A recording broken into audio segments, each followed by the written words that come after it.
سرکار کی آمد مرحبا، دلدار کی آمد مرحبا۔ اوئے بدتی، ادھر آ، بات سن۔ جی بھائی جان۔ عید کی نماز کتنے بجے پڑھنے جا رہا ہے تو؟ کون سی عید کی نماز؟ وہی عید جو تم لوگوں نے اضافی بنائی ہوئی ہے۔ اسلام میں تو صرف 2 عیدیں ہیں۔ اور تمہیں کتنی دفعہ کہا ہے اگر یہی کام کرنے ہوتے ہیں تو ہمارے محلے سے دفع ہو جاؤ۔ بھائی جان اخلاق سے پیش آئیں، میں آپ کی ہر بات کا جواب دیتا ہوں۔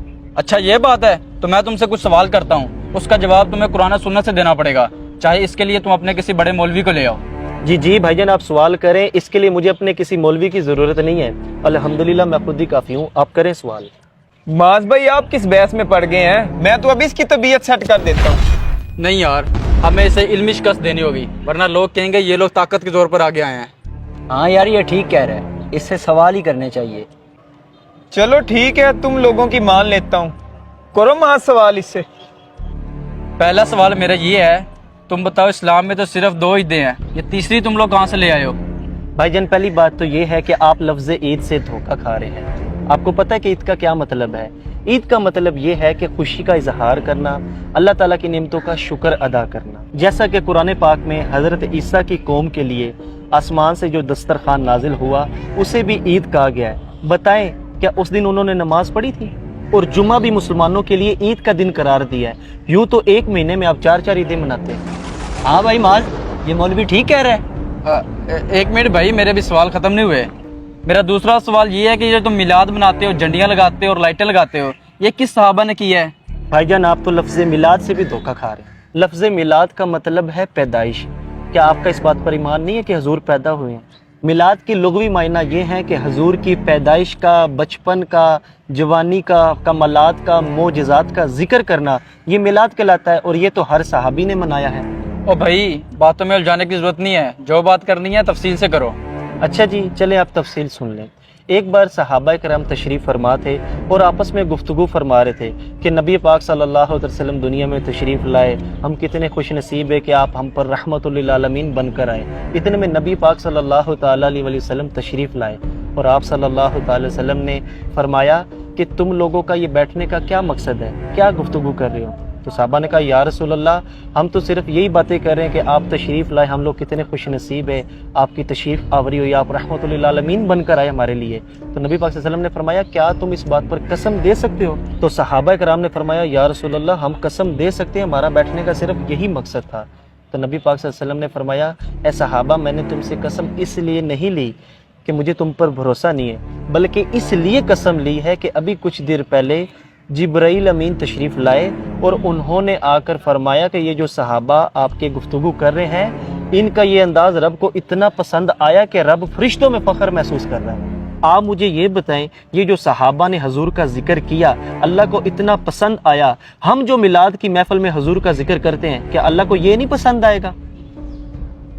معاذ یار کوئی اور سوال کر، مولوی تو یار ہمیں پھنسائی جا رہا ہے۔ پریشان نہ ہو، اب جو سوال کرنے جا رہا ہوں میں اس کا جواب تو یہ دے ہی نہیں پائے گا کبھی بھی۔ اچھا مولوی، میرا آخری سوال یہ ہے کہ جب دین ایک دفعہ مکمل ہو گیا ہے تو یہ جھنڈیاں لگانا، یہ میلاد بنانا، یہ دین میں اضافہ نہیں ہے؟ او بھائی جان آپ مجھے یہ بتائیں کہ نبی پاک کے دور میں کیا مسجدوں میں محراب ہوتے تھے؟ کیا اذانیں اسپیکروں پر دی جاتی تھی؟ کیا قرآن پاک کے حروف کے اوپر زبر زیر پیش تھی؟ کیا بخاری، مسلم، ترمذی، نسائی، ابن ماجہ، ابو داؤد جن کے حوالے ہم بڑے فخر سے دیتے ہیں کیا یہ کتابیں موجود تھیں؟ کیا یہ ساری باتیں دین میں اضافہ ہے؟ نہیں، ہرگز نہیں۔ تو پھر آپ عید میلاد النبی کو اضافہ کیوں کہہ رہے ہیں؟ میرے بھائی اصول یہ ہے کہ جس چیز کا منع نہیں نہ کیا جاتا اسلام میں وہ جائز ہوتی ہے۔ اچھا، جس چیز کا شریعت میں منع نہ ہو تو وہ جائز ہوتا ہے؟ اس طرح کرو پھر تم نماز میں 2 سجدے کی بجائے 3 سجدے کر لیا کرو، کیونکہ بقول آپ کا یہ منع تو نہیں نہ ہے۔ او میرے بھائی ہم عید میلاد النبی کو فرض واجب نہیں سمجھتے بلکہ یہ تو ایک مستحب عمل ہے، کرو تو ثواب ہے، نہ کرو تو گناہ نہیں۔ اور بھائی یہ جو آپ کہہ رہے ہیں نا کہ 2 سجدے تو تیسرا کیوں نہیں، اور بھائی وہ تو فرض ہے، میں تو مستحب کی بات کر رہا ہوں۔ اور میرے بھائی یہ جو میلاد کے موقع پر ڈھول بجاتے ہیں، لنگر پھینکتے ہیں، یہ بہت غلط کرتے ہیں، ان کو ایسا نہیں کرنا چاہیے۔ اور آپ نے کچھ پوچھنا مجھ سے؟ معاذ صاحب مولوی بالکل صحیح باتیں کر رہے ہیں، ہمیں لگتا ہے غلط بتایا گیا ہے۔ مولوی صاحب ہم آپ سے معافی چاہتے ہیں اور ہم آپ کے ساتھ مل کے میلاد مناتے ہیں۔ جی مولوی صاحب آپ بالکل ٹھیک کہہ رہے ہیں, ہم بھی آپ کے ساتھ ہیں. سرکار کی آمد. مرحبا. جو لوگ میلاد پر اعتراض کرتے ہیں ان سے سوال یہ ہے کہ یوم صدیق, یوم فاروق اعظم, یوم عثمان غنی یہ کس صحابی نے منایا؟